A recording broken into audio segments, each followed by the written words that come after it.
ಎಲ್ಲರಿಗೂ ನಮಸ್ಕಾರ ಸ್ನೇಹಿತರೆ. ಒಂದು ಸಲ ಪಾರ್ವತಿ ದೇವಿ ಪರಮೇಶ್ವರನ ಹತ್ತಿರ, ಪ್ರಭು, ಯಾವ ಮಹಿಳೆಯರು ಶಿವಲಿಂಗಕ್ಕೆ ಅಭಿಷೇಕ ಮಾಡಬಹುದು, ಯಾವ ಮಹಿಳೆಯರು ಮಾಡುವಂತಿಲ್ಲ ಎಂದು ಕೇಳಿದರು.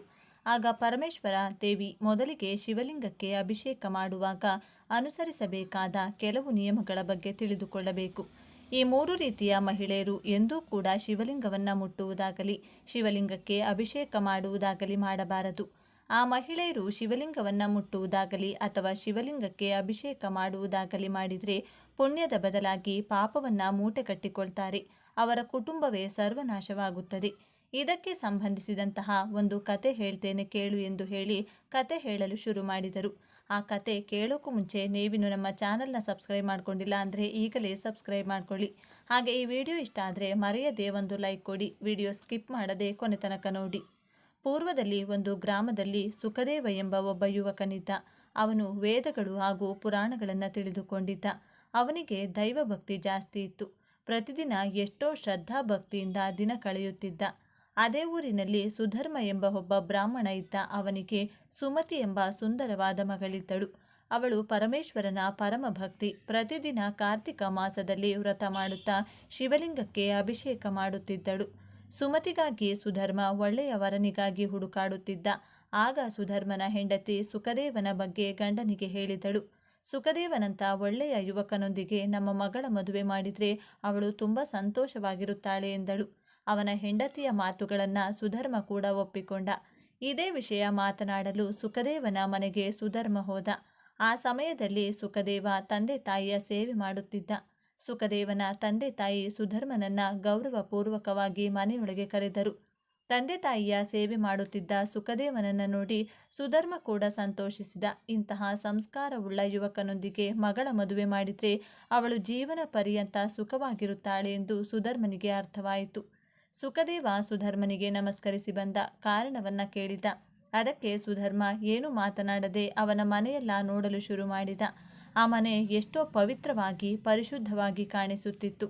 ದೇವರ ಮನೆಯೊಳಗೆ ಒಂದು ಶಿವಲಿಂಗ ಕೂಡ ಇತ್ತು. ದೇವರ ಮನೆ ನೋಡಿದರೆ ದೇವಸ್ಥಾನ ನೋಡಿದಂತಹ ಅನುಭವ ಆಗುತ್ತಿತ್ತು. ಇದೆಲ್ಲ ನೋಡಿದ ಸುಧರ್ಮನಿಗೆ ಸುಖದೇವ ಮಾತ್ರವೇ ಅವನ ಅಳಿಯನಾಗಲು ಯೋಗ್ಯ ಅನ್ನಿಸಿತು. ಇನ್ನು ಆಲಸ್ಯ ಮಾಡದೆ ಸುಧರ್ಮ ಸುಖದೇವ ಹಾಗೂ ಅವನ ತಂದೆ ತಾಯಿಯೊಂದಿಗೆ, ನಾನು ನಿಮ್ಮ ಮನೆಗೆ ಬರಲು ಕಾರಣ, ನನ್ನ ಮಗಳಾದ ಸುಮತಿಗೆ ವರನನ್ನು ಹುಡುಕುತ್ತಿದ್ದೇವೆ. ಅವಳಿಗೆ ಸುಖದೇವನೇ ಸರಿಯಾದ ಜೋಡಿ ಎಂದು ತೀರ್ಮಾನಿಸಿಕೊಂಡು ವರನನ್ನ ಕೇಳಲು ಬಂದೆ ಎಂದ. ಸುಧರ್ಮ ಆ ಮಾತನ್ನು ಕೇಳಿ ಸುಖದೇವನ ತಂದೆ ತಾಯಿ ಎಷ್ಟೋ ಸಂತೋಷಪಟ್ಟರು. ತಂದೆ ತಾಯಿ ಸುಖದೇವನನ್ನ ಮದುವೆಗೆ ಒಪ್ಪಿಸಿದರು. ಸುಮತಿಯ ಸೌಂದರ್ಯ ನೋಡಿದ ಸುಖದೇವ ಕೂಡ ಅಷ್ಟೊಂದು ಸುಂದರವಾದ ಯುವತಿ ತನ್ನ ಪತ್ನಿ ಆಗುತ್ತಿರುವುದಕ್ಕೆ ತುಂಬಾನೇ ಸಂತೋಷಿಸಿದ.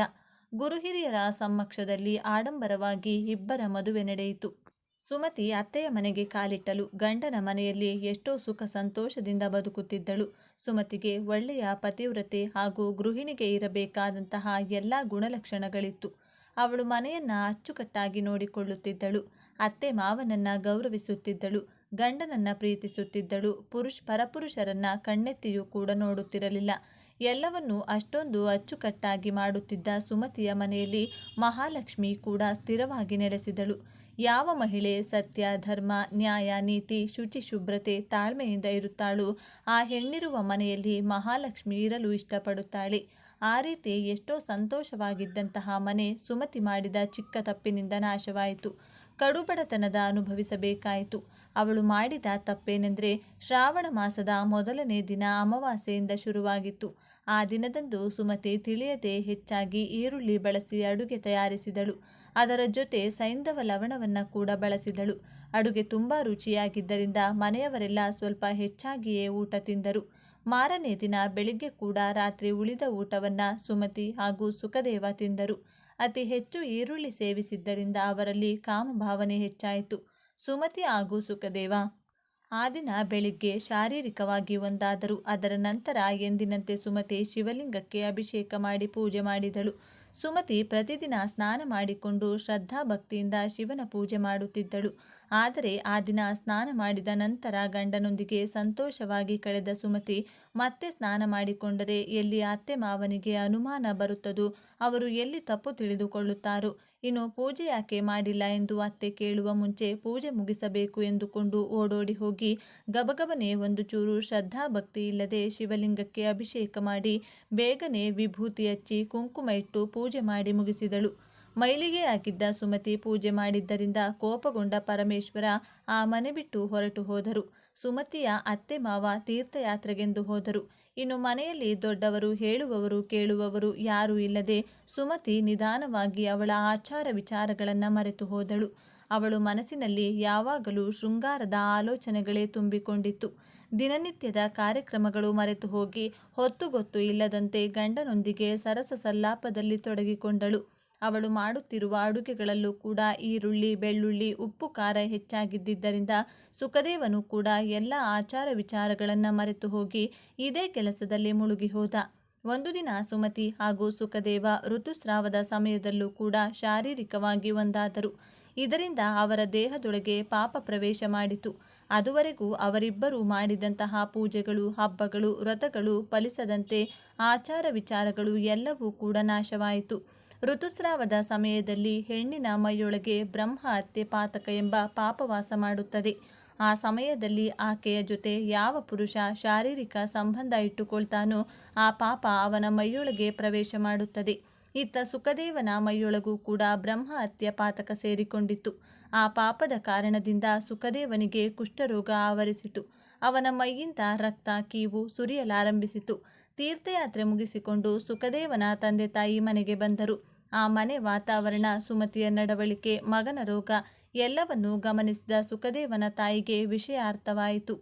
ಆ ಮನೆಯನ್ನ ಹಾಳು ಮಾಡಿ ಮಗನಿಗೆ ಈ ಪರಿಸ್ಥಿತಿ ತಂದ ಸುಮತಿಯ ಮೇಲೆ ಕೋಪಗೊಂಡು ಅವಳನ್ನು ಮನೆಯಿಂದ ಹೊರಗಟ್ಟಿದಳು.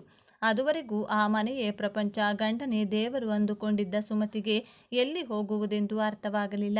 ಅವಳು ಮಾಡಿದ ತಪ್ಪೇನೆಂದು ಕೂಡ ಅವಳಿಗೆ ಗೊತ್ತಿಲ್ಲ. ಅವಳು ಅಳುತ್ತಾ ಕಾಡಿಗೆ ಹೋದಳು. ಅಲ್ಲೊಂದು ಆಶ್ರಮ ಕಾಣಿಸಿತು. ಆಶ್ರಮದಲ್ಲಿ ಕುಳಿತುಕೊಂಡು ಸುಮತಿ ಜೋರಾಗಿ ಅಳುವುದಕ್ಕೆ ಶುರು ಮಾಡಿದಳು. ಅವಳ ಅಳು ಕೇಳಿಸಿಕೊಂಡ ಸಾಧು ಹೊರಗೆ ಬಂದು, ಯಾರಮ್ಮ ನೀನು, ಯಾಕೆ ಈ ರೀತಿ ಅಳ್ತಿದ್ದೀಯಾ ಎಂದು ಕೇಳಿದರು. ಆಗ ಸುಮತಿ, ಸ್ವಾಮಿ, ನಾನು ನನ್ನ ಗಂಡ, ಅತ್ತೆ ಮಾವ ಎಷ್ಟು ಸಂತೋಷವಾಗಿ ಬದುಕುತ್ತಿದ್ದೆವು. ನನ್ನ ಅತ್ತೆ ಮಾವ ತೀರ್ಥಯಾತ್ರೆಗೆ ಹೋದರು. ಅವರು ಹಿಂದಿರುಗಿ ಬರುವಷ್ಟರಲ್ಲಿ ನಾವು ಕೂಡಿಟ್ಟ ಎಲ್ಲ ಆಸ್ತಿಯನ್ನು ಕಳೆದುಕೊಂಡು ಬಡತನಕ್ಕೆ ಬಂದು ಬಿಟ್ಟೆವು. ಅದರ ಜೊತೆ ನನ್ನ ಗಂಡ ಕೂಡ ಕುಷ್ಠರೋಗಕ್ಕೆ ತುತ್ತಾದರು. ತೀರ್ಥಯಾತ್ರೆಯಿಂದ ಬಂದ ನನ್ನ ಅತ್ತೆ ಇದೆಲ್ಲದಕ್ಕೂ ಕಾರಣ ನಾನೇ ಎಂದು ನನ್ನನ್ನು ದೂಷಿಸಿ ಮನೆಯಿಂದ ಹೊರಗೆ ತಳ್ಳಿಬಿಟ್ಟರು. ಎಲ್ಲಿ ಹೋಗುವುದೆಂದು ದಾರಿ ತಿಳಿಯದೆ ಕಾಡಿನಲ್ಲಿ ಬರುತ್ತಿರುವಾಗ ನಿಮ್ಮ ಆಶ್ರಮ ಕಾಣಿಸಿತು. ನನಗೆ ಇಲ್ಲಿ ವಾಸವಿರಲು ಅನುಮತಿ ಸಿಗಬಹುದೇನೋ ಅಂದುಕೊಂಡು ಇಲ್ಲಿ ಕಾಯುತ್ತಾ ಕುಳಿತಿದ್ದೇನೆ ಎಂದು ಹೇಳಿದಳು. ಇದ್ದಕ್ಕಿದ್ದಂತೆ ನನ್ನ ಗಂಡನಿಗೆ ಕುಷ್ಠರೋಗ ಏಕೆ ಬಂತು, ನಮಗೆ ಬಡತನ ಏಕೆ ಬಂತೆಂದು ನನಗೆ ಅರ್ಥವಾಗುತ್ತಿಲ್ಲ ಸ್ವಾಮಿ ಎಂದಳು ಸುಮತಿ.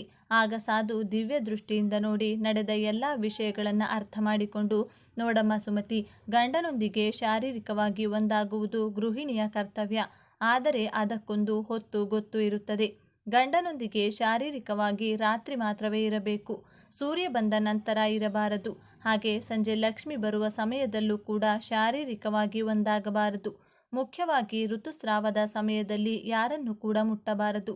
ಅಂಥದ್ದರಲ್ಲಿ ಒಬ್ಬ ಪುರುಷನೊಂದಿಗೆ, ಅವನು ಗಂಡನೇ ಆಗಿದ್ದರೂ ಅವನೊಂದಿಗೆ ಶಾರೀರಿಕವಾಗಿರುವುದು ಮಹಾಪಾಪ. ನಿನ್ನ ಅತ್ತೆ ಹೇಳಿದ ಮಾತು ಸತ್ಯ. ಇವತ್ತು ನಿನ್ನ ಗಂಡ ಕುಷ್ಠರೋಗಕ್ಕೆ ತುತ್ತಾಗಿ ಇದ್ದಾನೆಂದರೆ ಅದಕ್ಕೆ ಕಾರಣ ಋತುಸ್ರಾವದ ಸಮಯದಲ್ಲಿ ನೀವಿಬ್ಬರೂ ಒಂದಾಗಿರುವುದು.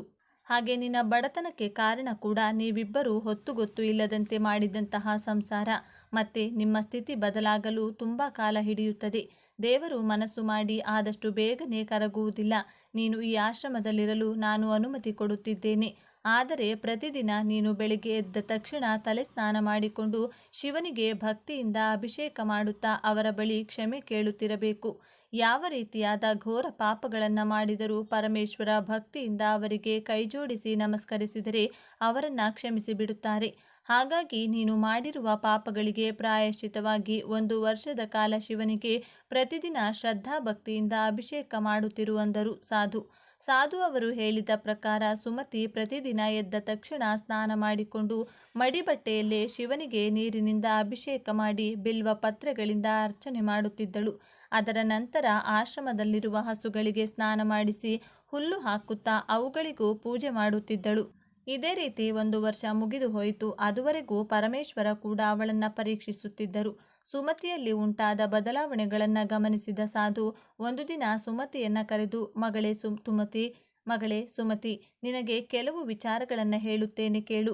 ಶ್ರಾವಣ ಮಾಸದಲ್ಲಿ ಈರುಳ್ಳಿ, ಬೆಳ್ಳುಳ್ಳಿ ಮುಂತಾದ ಪದಾರ್ಥಗಳನ್ನು ತಿನ್ನಬಾರದು. ಶಿವನ ಪೂಜೆ ಮಾಡುವಾಗ ಶಿವಲಿಂಗಕ್ಕೆ ಮರೆತು ಕೂಡ ತುಳಸಿ ಎಲೆಗಳನ್ನು ಸಮರ್ಪಿಸಬಾರದು. ಶಿವಲಿಂಗದ ಮೇಲೆ ಅರಿಶಿನ ಕುಂಕುಮ ಹಚ್ಚಬಾರದು. ಶಿವಲಿಂಗದ ಮುಂದೆ ಕುಳಿತುಕೊಂಡು ಶಂಕುಧ್ವನಿ ಮಾಡಬಾರದು.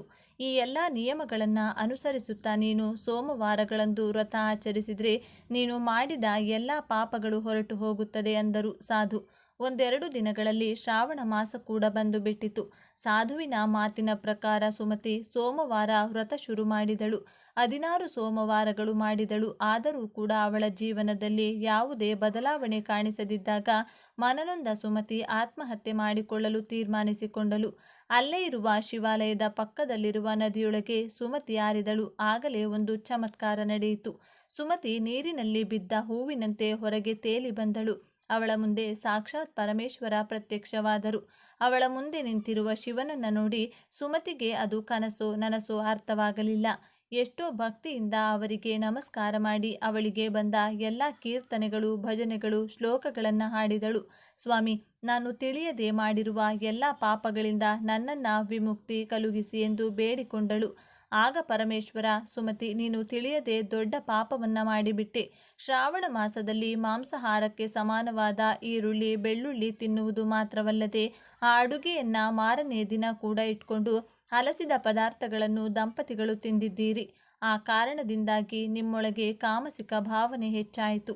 ನಿಮ್ಮೊಳಗೆ ಕ್ರಮೇಣ ಕಾಮ ಕೋರಿಕೆಗಳು ಬೆಳೆಯಿತು. ನಿನ್ನ ಗಂಡನೊಂದಿಗೆ ಶಾರೀರಿಕವಾಗಿ ಇದ್ದ ನಂತರ ಸ್ನಾನ ಮಾಡದೆ ನನ್ನನ್ನು ಮುಟ್ಟಿ ಅಪರಾಧ ಮಾಡಿದೆ. ಅದು ಮಾತ್ರವಲ್ಲದೆ ಋತುಸ್ರಾವದ ಸಮಯದಲ್ಲೂ ಕೂಡ ನೀನು ಗಂಡನೊಂದಿಗೆ ಶಾರೀರಿಕವಾಗಿದ್ದೆ. ಯಾವಾಗ ಗಂಡ ಹೆಂಡತಿ ಶಾರೀರಿಕವಾಗಿ ಒಂದಾಗುತ್ತಾರೋ ಆಗ ಅವರಿಬ್ಬರ ಶರೀರವು ಅಪವಿತ್ರವಾಗುತ್ತದೆ. ಅಂತಹ ಸಮಯದಲ್ಲಿ ತಲೆಸ್ನಾನ ಮಾಡದೆ ಶಿವಲಿಂಗವನ್ನು ಯಾವ ಪರಿಸ್ಥಿತಿಯಲ್ಲೂ ಮುಟ್ಟಬಾರದು. ನೀನು ಆ ರೀತಿ ಮುಟ್ಟಿದ ಕಾರಣ ನಿನ್ನ ಶರೀರದೊಳಗೆ ಮಹಾಮೋಹವೆಂಬ ಭೂತ ಪ್ರವೇಶ ಮಾಡಿತು. ಅದರ ಕಾರಣದಿಂದ ನೀನು ಹಾಗೂ ನಿನ್ನ ಗಂಡ ಮೋಹದಲ್ಲಿ ಮುಳುಗಿ ಹೋಗುವಂತಾಯಿತು. ಇದೇ ಕಾರಣದಿಂದಲೇ ಋತುಸ್ರಾವದ ಸಮಯದಲ್ಲೂ ಕೂಡ ನೀವು ನಿಮ್ಮ ಕಾಮ ಕೋರಿಕೆಗಳನ್ನು ಕಟ್ಟಿಹಾಕಲು ಸಾಧ್ಯವಾಗಲಿಲ್ಲ. ದೇವರ ಅನುಗ್ರಹಕ್ಕೆ ಗುರಿಯಾಗಿದ್ದೀರಿ. ಆ ಕಾರಣದಿಂದ ನಿನ್ನ ಗಂಡ ಕುಷ್ಠರೋಗಕ್ಕೆ ತುತ್ತಾದ. ಆ ಸಾಧುವಿನ ಆದೇಶದ ಮೇರೆಗೆ 1 ವರ್ಷದ ಕಾಲ ನೀನು ಬ್ರಹ್ಮಚರ್ಯ ಪಾಲಿಸುತ್ತಾ ಶ್ರದ್ಧಾಭಕ್ತಿಯಿಂದ ನನ್ನ ವ್ರತ ಮಾಡಿದೆ. 16 ಸೋಮವಾರಗಳ ಕಾಲ ವ್ರತ ಕೂಡ ನಿಷ್ಠೆಯಿಂದ ಮಾಡಿದೆ. ಹಾಗಾಗಿ ನೀನು ನಿನ್ನ ಪಾಪಗಳಿಂದ ವಿಮುಕ್ತಿ ಪಡೆದುಕೊಂಡಿರುವೆ ಎಂದರು ಪರಮೇಶ್ವರ. ಆಗ ಸುಮತಿ ಕೃತಜ್ಞತೆ ಹೇಳುತ್ತಾ, ಸ್ವಾಮಿ, ನನ್ನದೊಂದು ಸಂದೇಹವಿದೆ. ಯಾವ ರೀತಿಯಾದ ಮಹಿಳೆಯರು ಶಿವಲಿಂಗಕ್ಕೆ ಅಭಿಷೇಕ ಮಾಡಬಹುದು, ಯಾವ ಮಹಿಳೆಯರು ಮಾಡಬಾರದೆಂದು ಕೇಳಿದಳು. ಆಗ ಪರಮೇಶ್ವರ, ಸುಮತಿ, ಶಿವಲಿಂಗ ನನಗೆ ಅತ್ಯಂತ ಪ್ರಿಯವಾದದ್ದು. ಅದು ನನ್ನ ರೂಪಕ್ಕೆ ಪ್ರತಿರೂಪವಿದ್ದಂತೆ. ಹಾಗಾಗಿ ಯಾವ ಪರಿಸ್ಥಿತಿಯಲ್ಲೂ ಅಪವಿತ್ರವಾಗಿರುವ ಸಮಯದಲ್ಲಿ ಶಿವಲಿಂಗವನ್ನು ಮುಟ್ಟಬಾರದು. ಮಹಿಳೆಯರು ಋತುಸ್ರಾವವಾದಾಗ ಶಿವಲಿಂಗವನ್ನು ಮುಟ್ಟುವುದಾಗಲಿ ಅದರ ಹತ್ತಿರ ಹೋಗುವುದಾಗಲಿ ಮಾಡಬಾರದು. ಇನ್ನು ಪುರುಷ ಹಾಗೂ ಸ್ತ್ರೀ ಶಾರೀರಿಕವಾಗಿ ಒಂದಾದ ನಂತರ ಅವರ ಶರೀರವು ಅಪವಿತ್ರವಾಗುತ್ತದೆ. ಆ ಸಮಯದಲ್ಲೂ ಕೂಡ ಶಿವಲಿಂಗವನ್ನು ಮುಟ್ಟಬಾರದು. ಪವಿತ್ರವಾದ ಅರಿಶಿನ ನೀರಿನಿಂದ ತಲೆ ಸ್ನಾನ ಮಾಡಿಕೊಂಡ ನಂತರವೇ ಒಬ್ಬ ಮಹಿಳೆ ಶಿವಲಿಂಗಕ್ಕೆ ಅಭಿಷೇಕ ಮಾಡಲು ಅರ್ಹಳಾಗುತ್ತಾಳೆ. ಯಾವ ಹೆಣ್ಣು ಗಂಡನನ್ನು ಬಿಟ್ಟು ದೂರ ಆಗಿರುತ್ತಾಳೋ, ಯಾವ ಹೆಣ್ಣು ಪರಪುರುಷನೊಂದಿಗೆ ಸಂಬಂಧ ಇಟ್ಟುಕೊಂಡಿರುತ್ತಾಳೋ, ಯಾವ ಹೆಣ್ಣು ಗಂಡನನ್ನು ಕೆಟ್ಟ ಮಾತುಗಳಿಂದ ನಿಂದಿಸುತ್ತಾಳೋ, ಯಾವ ಹೆಣ್ಣು ಪುರುಷರನ್ನು ಕಾಮದೃಷ್ಟಿಯಿಂದ ನೋಡುತ್ತಾಳೋ ಅಂತಹ ಮಹಿಳೆಯರು ಕೂಡ ಶಿವಲಿಂಗವನ್ನು ಮುಟ್ಟಬಾರದು. ಆ ರೀತಿ ಮಾಡಿದರೆ ಅವಳ ಶರೀರವು ಪಾಪದಿಂದ ತುಂಬಿ ಹೋಗುತ್ತದೆ. ಶಿವಲಿಂಗವನ್ನು ಪೂಜಿಸುವ ಅರ್ಹತೆ ಕೇವಲ ಪತಿವ್ರತೆಗಳಿಗೆ ಮಾತ್ರವೇ ಇರುತ್ತೆ. ವೇಶ್ಯ ವೃತ್ತಿಯಲ್ಲಿರುವ ಮಹಿಳೆಯರಿಗೆ ನನ್ನನ್ನು ಪೂಜಿಸುವ ಅರ್ಹತೆ ಇರುವುದಿಲ್ಲ ಅಂದರು ಪರಮೇಶ್ವರ. ಆಗ ಸುಮತಿ, ಸ್ವಾಮಿ, ನನ್ನದು ಇನ್ನೊಂದು ಕೋರಿಕೆ ಇದೆ. ಕುಷ್ಠರೋಗದಿಂದ ನರಳುತ್ತಿರುವ ನನ್ನ ಗಂಡನನ್ನು ಗುಣಪಡಿಸಿ ಎಂದು ಕೇಳಿದಳು. ಆಗ ಪರಮೇಶ್ವರ, ಸುಮತಿ, ನೀನು 1 ವರ್ಷದ ಕಾಲ ಬ್ರಹ್ಮಚರ್ಯ ಪಾಲಿಸುತ್ತಾ ನನಗೆ ಬಿಲ್ವ ಪತ್ರೆಗಳಿಂದ ಅರ್ಚನೆ ಮಾಡಿದೆ. ನನಗೆ ಬಿಲ್ವ ಪತ್ರೆಗಳೆಂದರೆ ತುಂಬ ಇಷ್ಟ. ಹಾಗಾಗಿ ನನಗೆ ಅರ್ಚನೆ ಮಾಡಿರುವ ಬಿಲ್ವ ಪತ್ರೆಯನ್ನು ಹೇಗಾದರೂ ನಿನ್ನ ಗಂಡನಿಗೆ ತಿನ್ನಿಸು. ಆಗ ನಿನ್ನ ಗಂಡ ಕುಷ್ಠರೋಗದಿಂದ ಗುಣವಾಗುತ್ತಾನೆ ಎಂದು ಹೇಳಿ ಮಾಯವಾದರು. ಪರಮೇಶ್ವರ ಹೇಳಿದ ಪ್ರಕಾರವೇ ಸುಮತಿ ಶಿವನ ಮೇಲಿರುವ ಕೆಲವು ಬಿಲ್ವ ಪತ್ರೆಗಳನ್ನು ತೆಗೆದುಕೊಂಡು ಗಂಡನ ಮನೆಗೆ ಹೋದಳು. ಅವನಿಗೆ ಸ್ನಾನ ಮಾಡಿಸಿ ಶಿವನ ವಿಭೂತಿಯನ್ನು ಹಣೆಗೆ ಹಚ್ಚಿ ಅವಳು ತಂದಿದ್ದ ಬಿಲ್ವ ಪತ್ರೆಯನ್ನು ತಿನ್ನಿಸಿದ್ದಳು. ಮರುಕ್ಷಣ ಸುಖದೇವ ಕುಷ್ಠರೋಗದಿಂದ ವಿಮುಕ್ತನಾದ. ಆ ಚಮತ್ಕಾರ ಕಂಡು ಎಲ್ಲರೂ ಕೂಡ ಆಶ್ಚರ್ಯಚಕಿತರಾದರು. ಎಲ್ಲರೂ ಸುಮತಿಯನ್ನ ಮೆಚ್ಚಿಕೊಂಡರು. ಮತ್ತೆ ಸುಮತಿಯ ಕುಟುಂಬ ಮೊದಲಿನಂತೆ ಸುಖ, ಸಂತೋಷ ಹಾಗೂ ಐಶ್ವರ್ಯದಿಂದ ತುಂಬಿಕೊಂಡಿತು. ಈ ಕಥೆಯನ್ನು ಹೇಳಿದ ನಂತರ ಪರಮೇಶ್ವರ ಪಾರ್ವತಿಯೊಂದಿಗೆ, ದೇವಿ, ಈಗ ನಿನ್ನ ಎಲ್ಲ ಪ್ರಶ್ನೆಗಳಿಗೂ ಉತ್ತರ ಸಿಕ್ಕಿದೆ ತಾನೆ ಎಂದು ಕೇಳಿದರು. ಆಗ ಪಾರ್ವತಿ ದೇವಿ ಸಿಕ್ಕಿದೆ ಎಂಬಂತೆ ತಲೆಯಾಡಿಸಿ ಪರಮೇಶ್ವರನಿಗೆ ಕೈಜೋಡಿಸಿ ನಮಸ್ಕರಿಸಿದರು.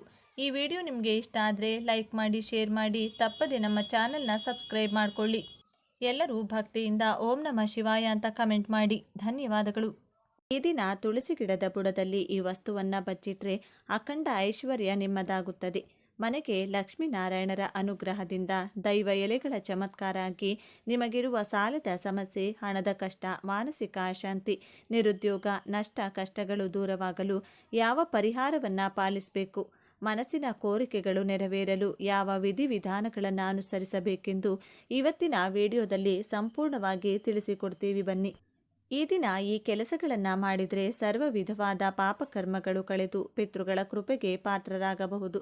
ಈ ದಿನ ಯಾವ ವಿಶೇಷ ದೀಪವನ್ನು ಬೆಳಗಿಸಬೇಕು, ಎಳ್ಳಿನಿಂದ ಯಾವ ಕೆಲಸವನ್ನು ಮಾಡಬೇಕು, ಮನೆ ಒರೆಸ್ತಕ್ಕಂಥ ನೀರಿಗೆ ಯಾವ ವಸ್ತುಗಳನ್ನು ಬೆರೆಸಿ ಒರೆಸಬೇಕು ಅಂತ ಇವತ್ತಿನ ಈ ವಿಡಿಯೋದಲ್ಲಿ ಸಂಪೂರ್ಣವಾಗಿ ತಿಳಿಸಿಕೊಡ್ತೀನಿ.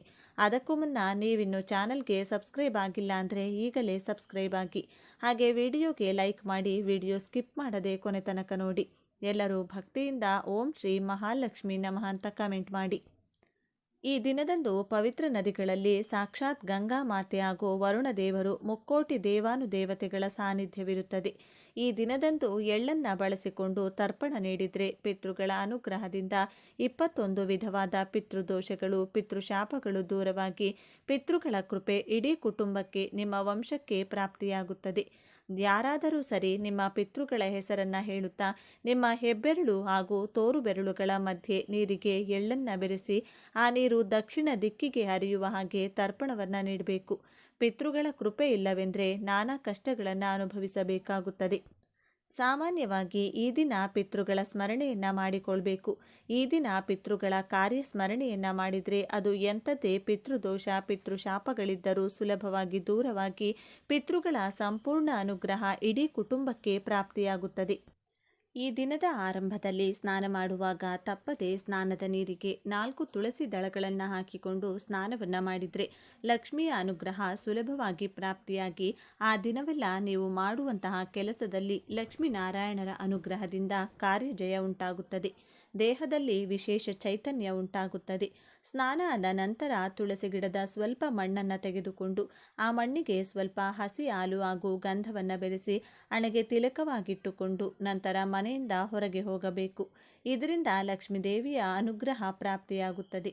ಸರ್ವ ಕ್ಷೇತ್ರದಲ್ಲೂ ಜನವಶ, ಧನವಶ ಉಂಟಾಗಿ ಅನೇಕ ಶುಭ ಲಾಭಗಳನ್ನು ನೀವು ನೋಡಬಹುದು. ಈ ತಿಲಕವನ್ನು ಚಿಕ್ಕ ಮಕ್ಕಳು, ಮನೆಯ ಯಜಮಾನ, ಮನೆಯ ಯಜಮಾನಿ, ಹಿರಿಯರು ಯಾರು ಬೇಕಾದರೂ ಹಣೆಗೆ ಇಡಬಹುದು. ವಿದ್ಯಾರ್ಥಿಗಳು ಇಟ್ಟರೆ ವಿದ್ಯೆ, ವ್ಯಾಪಾರಸ್ಥರು ಇಟ್ಟರೆ ವ್ಯಾಪಾರ ಜಯ, ಉದ್ಯೋಗಸ್ಥರು ಇಟ್ಟರೆ ಉದ್ಯೋಗ ಜಯ. ಹೀಗೆ ಸರ್ವ ಕ್ಷೇತ್ರದಲ್ಲಿರುವವರಿಗೂ ಕೂಡ ವಿಶೇಷ ಧನಲಾಭ, ನೆಮ್ಮದಿಯನ್ನು ಇದರಿಂದ ಕಾಣಬಹುದು. ವಾರಕ್ಕೆ 3 ಬಾರಿಯಾದರೂ ಸ್ನಾನ ಆದ ಬಳಿಕ ತುಳಸಿ ಗಿಡದ ಬುಡದ ಮಣ್ಣನ್ನು ತೆಗೆದುಕೊಂಡು ನಿಮ್ಮ ಮನೆಯ ಮುಖ್ಯ ದ್ವಾರದ ಮೇಲೆ ಸ್ವಸ್ತಿಕ್ ಚಿಹ್ನೆಯನ್ನು ಬರೆದರೆ ಅಷ್ಟಲಕ್ಷ್ಮಿಯರ ಕೃಪೆ ಮನೆಗೆ ಪ್ರಾಪ್ತಿಯಾಗಿ ಮನೆಯಲ್ಲಿ ಸದಾ ಹಣ, ಐಶ್ವರ್ಯ, ನೆಮ್ಮದಿ, ಆರೋಗ್ಯ ತುಂಬಿ ತುಳುಕುತ್ತದೆ. ಈ 3 ಕೆಲಸಗಳನ್ನು ವಾರದಲ್ಲಿ ಕನಿಷ್ಠ 3 ಬಾರಿಯಾದರೂ ಮಾಡಿದರೆ ಮನೆಯಲ್ಲಿ ಸದಾ ಸಕಾರಾತ್ಮಕ ಆಲೋಚನೆ, ಸಕಾರಾತ್ಮಕ ಶಕ್ತಿ ವೃದ್ಧಿಯಾಗುತ್ತಾ ಹೋಗುತ್ತದೆ. ಮನೆಯಲ್ಲಿನ ನೆಗೆಟಿವ್ ಶಕ್ತಿ ಹೊರಗೆ ಹೋಗುತ್ತದೆ. ಹಾಗೆಯೇ ಯಾವಾಗಲಾದರೂ ಸರಿ ಗುರುವಾರ ಅಥವಾ ಶುಕ್ರವಾರದ ದಿನಗಳಂದು ಚೊಂಬಿನಲ್ಲಿ ನೀರನ್ನು ತೆಗೆದುಕೊಂಡು ತುಳಸಿಗೆ ಅರ್ಪಿಸಿ ಗಂಧ ಕುಂಕುಮ ಪುಷ್ಪಗಳಿಂದ ಅಲಂಕಾರವನ್ನು ಮಾಡಿಕೊಳ್ಬೇಕು. ತುಳಸಿ ಗಿಡದ ಬುಡದಲ್ಲಿ ಒಂದು ನಾಣ್ಯವನ್ನು ಊತಿಡಬೇಕು. 1 ವಾರದ ತನಕ ನೀವು ಊತಿಟ್ಟಂತಹ ನಾಣ್ಯ ಅಲ್ಲಿಯೇ ಇರಬೇಕು. ಮುಂದಿನ ಗುರುವಾರ ಅಥವಾ ಶುಕ್ರವಾರ ಆ ನಾಣ್ಯವನ್ನು ಹೊರತೆಗೆದು ನಿಮ್ಮ ಪರ್ಸ್ನಲ್ಲಿಟ್ಟುಕೊಳ್ಳಬೇಕು. ಇದರಿಂದ ಹಣಕಾಸಿನ ಅರಿವು ಉತ್ತಮವಾಗ್ತಾ ಹೋಗುತ್ತದೆ. ಹಣಕಾಸಿನ ಸಮಸ್ಯೆಗಳು ಕಳೆದು ಅದೃಷ್ಟ ಕೂಡಿ ಬರುತ್ತದೆ. ತುಳಸಿಯ ದೈವ ಶಕ್ತಿಯಿಂದ ನಾರಾಯಣ ಸಮೇತ ಮಹಾಲಕ್ಷ್ಮಿಯ ಅನುಗ್ರಹ ಕೂಡ ದೊರೆತು ಜೀವನದಲ್ಲಿ ಸಾಕಷ್ಟು ಬದಲಾವಣೆಗಳು ಜೊತೆಗೆ ಬಡತನ ಕ್ರಮವಾಗಿ ದೂರವಾಗುತ್ತದೆ. ಇನ್ನು ಮನಸ್ಸಿನ ಕಠಿಣ ಕೋರಿಕೆಗಳು ನೆರವೇರಲು ಅರಳಿ ಎಲೆಯ ಈ ವಿಶೇಷ ಪರಿಹಾರವನ್ನು ಮಾಡಿಕೊಂಡ್ರೆ ತುಂಬ ಉತ್ತಮ. ಯಾವುದಾದರೂ ಗುರುವಾರದ ದಿನ ಅಥವಾ ಶುಕ್ರವಾರದ ದಿನ ಅರಳಿ ಮರಕ್ಕೆ ಮೊದಲು ನೀರನ್ನು ಅರ್ಪಿಸಿ ನಂತರ ಅಲ್ಲಿಯೇ ಬಿದ್ದಂತಹ ಒಂದು ಅರಳಿ ಎಲೆಯನ್ನು ತೆಗೆದುಕೊಂಡು ಅರಳಿ ವೃಕ್ಷಕ್ಕೆ ಭಕ್ತಿಯಿಂದ ಪ್ರದಕ್ಷಿಣೆಯನ್ನು ಮಾಡಬೇಕು. ಲಕ್ಷ್ಮೀನಾರಾಯಣರ ವಾಸವಿರುವಂತಹ ಅರಳಿ ವೃಕ್ಷದ ಅನುಮತಿಯನ್ನು ಪ್ರದಕ್ಷಿಣೆಯ ಮೂಲಕ ಪಡೆದು ಮನೆಗೆ ಆ ಎಲೆಯನ್ನು ತರಬೇಕು. ಎಲೆಯ ಜೊತೆಗೆ ಒಂದು ಚಿಕ್ಕ ಅರಳಿ ಕಡ್ಡಿಯನ್ನು ಕೂಡ ಮನೆಗೆ ತರಬೇಕು. ನಂತರ ಎಲೆಯನ್ನು ಮೊದಲು ನೀರಿನಿಂದ ತೊಳೆಯಬೇಕು. ಅರಿಶಿನಕ್ಕೆ ಸ್ವಲ್ಪ ನೀರು, ಹಸಿ ಹಾಲು ಅಥವಾ ಗಂಗಾ ಜಲವನ್ನು ಬೆರೆಸಿ ಆ ಹಸಿ ಅರಿಶಿನದಿಂದ ಅರಳಿ ಕಡ್ಡಿಯ ಸಹಾಯದಿಂದ ಅರಳಿ ಎಲೆಯ ಮೇಲೆ ಮೊದಲು ಓಂ ಎಂದು ಮೇಲ್ಭಾಗದಲ್ಲಿ ಬರೆಯಬೇಕು. ಅದರ ಕೆಳಭಾಗದಲ್ಲಿ ನಿಮ್ಮ ಕೋರಿಕೆಗಳನ್ನು ಬರೆಯಬೇಕು. ಅಂದರೆ ಹಣದ ಸಮಸ್ಯೆ ಇದ್ದವರು ಧನಲಾಭ ಎಂದು ಬರೆಯಬೇಕು. ಸಾಲದ ಕಷ್ಟವಿದ್ದರೆ ಸಾಲದ ಸುಳಿ ಎಂದು ಬರೆಯಬೇಕು. ವಿದ್ಯೆಗೆ ವಿದ್ಯೆ, ಮದುವೆಗೆ ಮದುವೆ, ಉದ್ಯೋಗ ಬೇಕೆಂದರೆ ಉದ್ಯೋಗ, ಹೀಗೆ ಕೋರಿಕೆಗೆ ಅನುಗುಣವಾಗಿ ಚಿಕ್ಕದಾಗಿ ನಿಮಗೆ ಯಾವ ಕೆಲಸ ಆಗಬೇಕು ಅದನ್ನು ಮನಸ್ಸಿನಲ್ಲಿಯೇ ಹೇಳಿಕೊಳ್ಬೇಕು. ಕೋರಿಕೆಯ ಕೆಳಗಡೆ ಸಾಧ್ಯವಾದರೆ ಓಂ ನಮೋ ಭಗವತೆ ವಾಸುದೇವಾಯ ಅಥವಾ ಚಿಕ್ಕದಾಗಿ ನಾರಾಯಣ ಎಂದು ಬರೆಯಬೇಕು. ಬೆಳಿಗ್ಗೆ ಹೀಗೆ ಬರೆದು ಎಲೆಯನ್ನು ದೇವರ ಕೋಣೆಯಲ್ಲಿರಿಸಬೇಕು. ಸಂಜೆಯ ಸಮಯದಲ್ಲಿ ಆ ಎಲೆಯನ್ನು ತೆಗೆದುಕೊಂಡು ನಿಮ್ಮ ಇಷ್ಟ ದೇವರ ಹೆಸರನ್ನು ಸ್ಮರಿಸಿಕೊಂಡು ಲಕ್ಷ್ಮೀನಾರಾಯಣರಿಗೆ ನಮಸ್ಕಾರವನ್ನು ಮಾಡಿಕೊಳ್ಬೇಕು. ನಂತರ ಆ ಎಲೆಯನ್ನು ಹರಿಯುವ ನೀರಿನಲ್ಲಾಗಿರಬಹುದು, ತೆಂಗಿನ ಮರದ ಕೆಳಗಾಗಿರಬಹುದು ಅಥವಾ ಯಾವುದೇ ಮರದ ಕೆಳಗೆ ಇಟ್ಟು ಮನೆಗೆ ಬರಬೇಕು. ಈ ಒಂದು ಪರಿಹಾರವನ್ನು ಅರಳಿ ಎಲೆಯಿಂದ ಗುರುವಾರ ಅಥವಾ ಶುಕ್ರವಾರದ ದಿನ ಮಾಡಿ ನೋಡಿ. ನೀವು ಕೇಳಿಕೊಂಡಂತಹ ಕೋರಿಕೆ ನಿಮ್ಮ ಮೂಲಕವೇ ನೆರವೇರಲು ಒಂದು ಶಕ್ತಿ ಬರುತ್ತದೆ. ಕೋರಿಕೆಗಳು ಶೀಘ್ರವಾಗಿ ನೆರವೇರುತ್ತದೆ. ವ್ಯರ್ಥ ಖರ್ಚುಗಳು ಕಡಿಮೆಯಾಗಿ ಆದಾಯದ ಮೂಲಗಳು ಹೆಚ್ಚುತ್ತವೆ. ಮಾಡುವ ಕೆಲಸದಲ್ಲಿ ಯಶಸ್ಸು ಸಿಗುತ್ತದೆ. ನೋಡಿದ್ರಲ್ಲ, ತುಳಸಿಯ ಎಲೆಗಳಿಂದ ತುಳಸಿ ಬುಡದ ಮಣ್ಣಿನಿಂದ ಯಾವ ಪರಿಹಾರವನ್ನು ಪಾಲಿಸಿದರೆ ಲಕ್ಷ್ಮೀನಾರಾಯಣರ ಅನುಗ್ರಹ ಪ್ರಾಪ್ತಿಯಾಗುತ್ತದೆ. ಮನಸ್ಸಿನ ಕಠಿಣ ಕೋರಿಕೆಗಳು ನೆರವೇರಲು ಅರಳಿ ಎಲೆಯ ಯಾವ ವಿಶೇಷ ಪರಿಹಾರವನ್ನು ಪಾಲಿಸಬೇಕು ಅಂತ ಇವತ್ತಿನ ಈ ವಿಡಿಯೋದಲ್ಲಿ ತಿಳಿಸಿಕೊಟ್ಟಿದ್ದೇವೆ.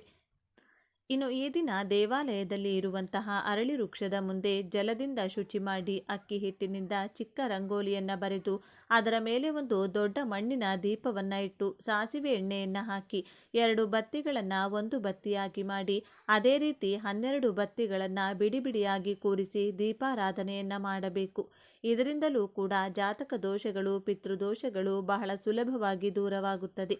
ಹಣಕಾಸಿನ ಸಮಸ್ಯೆ ಇದ್ದವರು ಯಾವ ಕೆಲಸಕ್ಕೆ ಕೈ ಹಾಕಿದರೂ ಯಶಸ್ಸು ಸಿಗುತ್ತಿಲ್ಲ ಅನ್ನೋದಾದರೆ ಅದೃಷ್ಟ ಕೂಡಿ ಬರಲು ಅರಳಿ ವೃಕ್ಷಕ್ಕೆ ಈ ದಿನ ಅರಿಶಿನ ಬೆರೆಸಿರ್ತಕ್ಕಂಥ ನೀರನ್ನು ತಪ್ಪದೇ ಅರ್ಪಿಸಬೇಕು.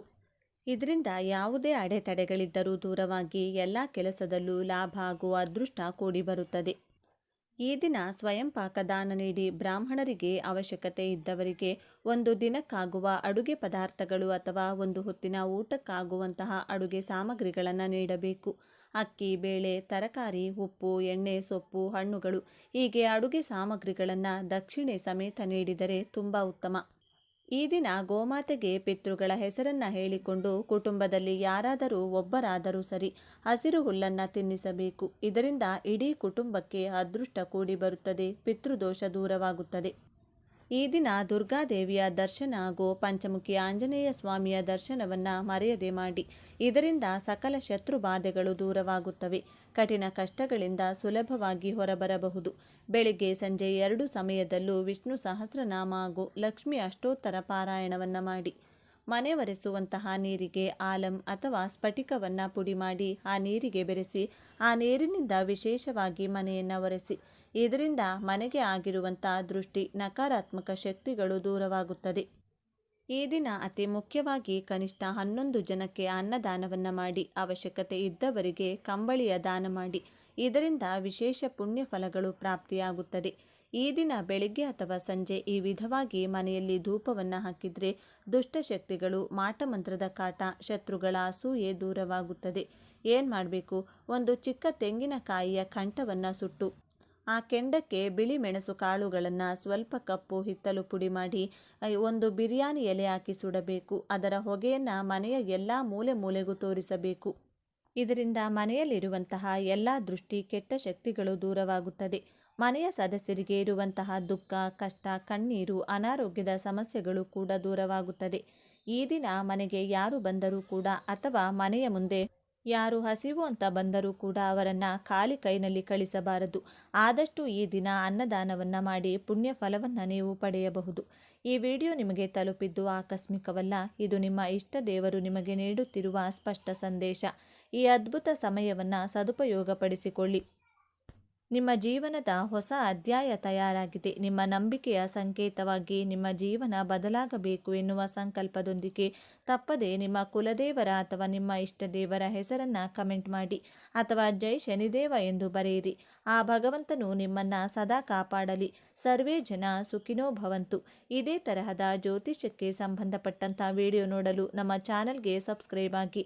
ಈ ವಿಡಿಯೋಗೆ ಲೈಕ್ ಮಾಡಿ, ಶೇರ್ ಮಾಡಿ. ಧನ್ಯವಾದಗಳು.